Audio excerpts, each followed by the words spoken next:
এই মুহূর্তের সবচেয়ে বড় খবর, গতকাল গভীর রাতে বিধ্বংসী আগুনে দোকান সহ 3টি বসতঘর পুড়ে ছাই হয়ে গেল।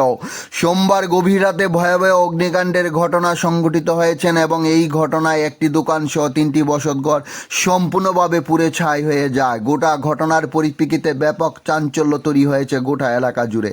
ঘটনার পরিপ্রেক্ষিতে একটা অংশ আশঙ্কা প্রকাশ করছেন নাশকতামূলক এই অগ্নিকাণ্ড। এখানে উল্লেখ করার প্রয়োজন, এই এলাকার জৈনিক কাদের মিয়া, বিল্লাল হোসেন এবং গানি মিয়া নামে 3 ব্যক্তি এই অগ্নিকাণ্ডের ফলে ক্ষতিগ্রস্ত হয়েছেন। এদের মধ্যে কাদের মিয়ার দোকান পুড়ে গেছে, বাকিদের বসতঘর সহ রান্নাঘর সম্পূর্ণ পুড়ে ছাই হয়ে যায়। অগ্নিকাণ্ডে ক্ষতিগ্রস্তের মধ্যে বিল্লাল হোসেন দাবি করছেন কে বা কারা রাতের অন্ধকারে পেট্রোল ছিটিয়ে এই অগ্নিকাণ্ড ঘটনা সংঘটিত করেছেন, যদিও গোটা ঘটনাটি তদন্ত সাপেক্ষে। এখন দেখার বিষয় পারিপার্শ্বিক পরিস্থিতি এবং এই বিষয়ে তদন্ত করে পুলিশ গোটা ঘটনার কুল কিনারা করতে পারে কিনা। ক্ষয়ক্ষতির হিসাবে সঠিকভাবে নির্ধারণ করা না গেলেও অনুমান করা যাচ্ছে আনুমানিক 10 থেকে 12 লক্ষ টাকা ক্ষয়ক্ষতি হয়েছে। ঘটনাটি তেলিয়ামুড়া বাইশঘরিয়া এলাকাতে। খোয়াই টাইমস বাংলার পক্ষে তেলিয়ামুড়া প্রতিনিধির প্রতিবেদন। দুইজনের দুটি বাড়ি আর একটা দোকানের কিছু অংশ ক্ষতিগ্রস্ত হয়েছে।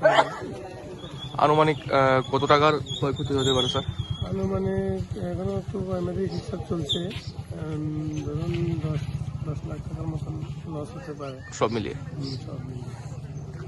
যাদের মানে ক্ষতি গেছে তাদের বাড়ির মালিকের নাম কি জানা? বাড়ির মালিকের নাম আছে, যেমন প্রথম একজন যিনি যার ঘর থেকে আগুনের সূত্রপাত, উনি গনি মিয়া, আর একজন ভিক্টিমের নাম হলো সজল মিয়া, আর একজন হচ্ছে কাদের মিয়া। 3 জনে বেশি ক্ষতি হয়েছে। সজল মিয়া উনি বেশি ক্ষতিগ্রস্ত হয়েছে। এই আগুনটা লাগানো হয়েছে আর কি। মানে কি তোমরা কি মনে করছো লাগাই দিছে? হ্যাঁ, লাগাই দিছে এটা। আমি তো পুরা ঘরের মধ্যে বসে টের পাইছি যে পেট্রোল যে ফালাইতেছে না, পুরা বৃষ্টির মধ্যে বৃষ্টির মতন টিনের মধ্যে পড়তেছে। তাইলে আমি ইচ্ছা করলে বাড়িলে আরামসে পাই, তারপর আমি বয়ে বাড়িছি না আর কি।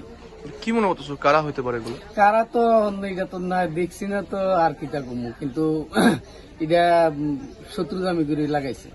মানে